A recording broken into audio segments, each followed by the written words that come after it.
collecting MSG Doritos, and Oh yeah. that kind of attempt at a deed either. Cool. So it's worth checking out. Yeah, I say we jump into the lawsuit stuff because really, like, I'm sure a lot of that stuff too has bugged you, right? Like, it's really just a bunch of bullshit. The connections. Yeah, it was really interesting, like actually digging deeper into it because it's so sus. Like just one turn after another. I actually kind of had a funny experience now. I went to pull it up and most of it was gone. I must have accidentally deleted it. But luckily, Ruby archived it, so I just posted it back up. Um, and then I was looking at this thing, and it's like only you and the mods can see this. And I'm like, what? But I guess that's post insights. It's always been there, and Uh that's huh. always overlooked that.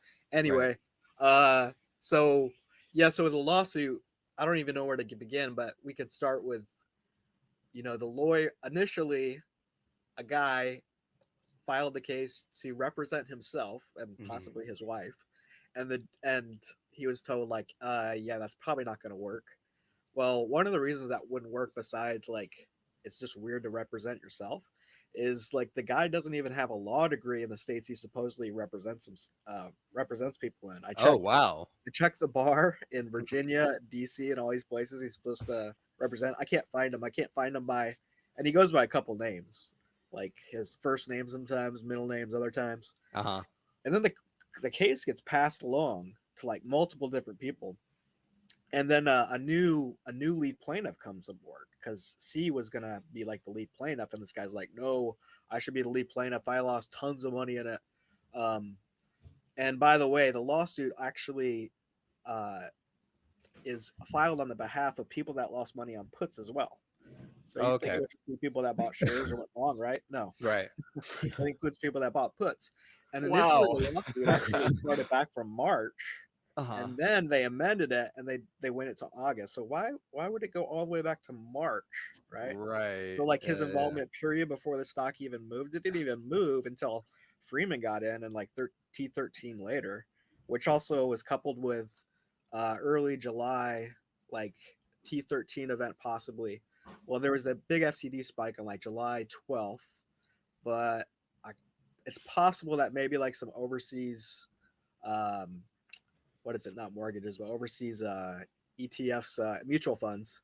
They have like this possible like T+6 edition, and if you do the math on it, it could kind of come out like maybe Freeman timed it so they could do this pump and then coordinate it with Wall Street bets. And but anyway, outside of that, the other so that lead plaintiff came forward, and then this one was really interesting. So there was this other lead plaintiff that came forward, and it was a fucking holding company in Belgium. I'm like, what the fuck? What is this, right? Uh huh. So I did some really, I dug through the filings on it and found out who the guy was behind this holding company. So the holding company, they gave like the rights of this holding company to be representative in this lawsuit. Basically, the holding company was ran by this guy's son, and the older guy, it was the holding company was like representing him. So it might have just been a rich guy to like kind of hide his name and not make it all public and everything, kind of like how Emma Watson ended up in the Panama Papers because she went overseas. She said she wasn't tax avoiding, she just didn't want all her stuff in the public. I could understand that. But what's Yeah. kind of weird is that this guy's like based out of France or overseas or whatever, and he had such a large position in BBBY that he was hurt on that he ended up suing for a pump and dump. Like, and so when you add all this stuff together, and you also see that there was one other lead plaintiff. Now, this lead plaintiff, this guy's name, I only found like two or three people with this name, period. One is like a deputy attorney out in LA. Probably not him. I mean, the guy makes good money. Maybe it is him. But the only other possibility is somebody I found, and maybe it's somebody else too. But this other guy's name that I found was like involved in like the biggest petrochemical scandal in South American history. So I'm like, huh, okay. And then also, by the way, that petrochemical company or the ties to it, one of the companies got screwed over by Hudson Bay Capital, who was illegally shorting their shares after they did the share deletion with them.